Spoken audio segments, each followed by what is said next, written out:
Sir effect तो काफ़ी बड़ा होगा, शायद हम सोच भी नहीं सकते उतना हो। कॉस्टिंग तो बढ़ गई है और उस अकॉर्डिंग शायद ऐसा भी होगा कि अमेरिका इंडियंस को अब थोड़ा-सा वेटेज कम दे या प्रायोरिटी कम दे और अमेरिकन्स या जो वहाँ के लोकलाइट्स हैं, उन्हीं को ज़्यादा से ज़्यादा जॉब प्रोवाइड करे। बट इसका हम लोग ऐसा एक ऑप्शन गवर्नमेंट से बता सकते हैं कि अगर देखिए स्किल तो इंडिया में बहुत है और टैलेंट भी बहुत सारा है और ऑफ कोर्स दूसरी जो कंट्रीज है वो इंडियंस को हायर करना ही चाहती है क्योंकि उनके पास मैनेजमेंट स्किल्स होती है या मल्टीपल स्किल्स होती है। तो उसमें हम लोग ऐसा कर सकते हैं कि जितने भी यहाँ के लोग हैं मतलब इंडियंस हैं, इंडियंस को ही ट्रेनिंग, स्किल डेवलपमेंट और ऐसी सारी चीजें सिखाई जाए जिससे क्या हो कि मैन्युफैक्चरिंग इंडिया में ही ज्यादा से ज्यादा रह सके, इंडिया के लोग इंडिया में ही काम कर सके, अच्छा पैसा भी ला सके। तो उससे क्या होगा कि जो जॉब क्रिएशन हमारा अमेरिका में ज्यादा हो जाता था वो इंडिया में ही रह पाए। अभी जो आपदा में एक अवसर की तरह इसको देख जी सकते हैं, जी जी। तो उसको क्या? सर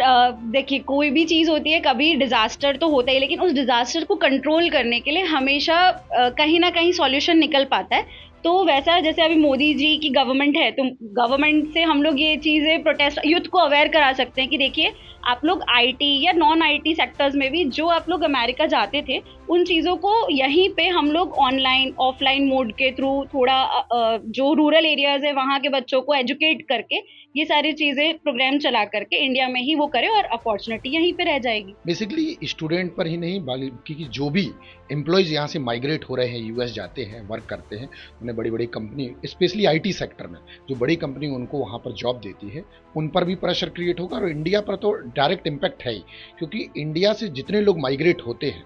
उन लोगों में सबसे बड़ी संख्या आईटी सेक्टर की है। और यूएस में जितने लोग बुलाए जाते हैं, जैसे मान लेते हैं कि 100 लोगों को बुलाया जा रहा, उसमें 71 लोग इंडियन होंगे, यानी टोटल H1B वीज़ा जितने लोग अप्लाई करते हैं उसमें 71% इंडियन के अप्रूव होते हैं। तो ये कहीं ना कहीं जो फीस इंक्रीज हुई है इससे इंडिया को बड़ा ड्रॉबैक और सेटबैक लगना है। फैक्टर में बात करें तो पहला तो जो हम लोग एम्प्लॉयमेंट जनरेट कर पा रहे थे यहाँ से लोगों को भेज कर, वो एम्प्लॉयमेंट जनरेशन में हमें प्रॉब्लम होगी, क्योंकि हमारे यहाँ इंजीनियर सबसे ज़्यादा है, जो IITN लोग हैं सबसे ज़्यादा माइग्रेट होकर यूएस यूरोपियन नेशन जाकर सबसे ज़्यादा वहाँ पैसे अर्न करते हैं। दूसरा इम्पैक्ट ये होगा कि जब वो यहाँ से जाकर वहाँ पैसा अर्न करते हैं तो इंडिया में पैसा भेजते हैं अपनी फैमिली के लिए या यहाँ पर जो भी चीज़ें उन्हें परचेज करनी, तो जो पैसा इंडिया आता है उसे प्राइवेट रेमिटेंस में रखा जाता है। यानी जब हम लोग इम्पोर्ट और एक्सपोर्ट के डेटा को मेजर करते हैं और वहाँ पर किसी प्रकार से बैलेंस ऑफ पेमेंट में प्रॉब्लम आ रही होती है तो हम प्राइवेट रेमिटेंस को भी कंसीडर कर लेते हैं बैलेंस ऑफ पेमेंट के तौर पे। करंट अकाउंट और कैपिटल अकाउंट जो आरबीआई मेजर करती है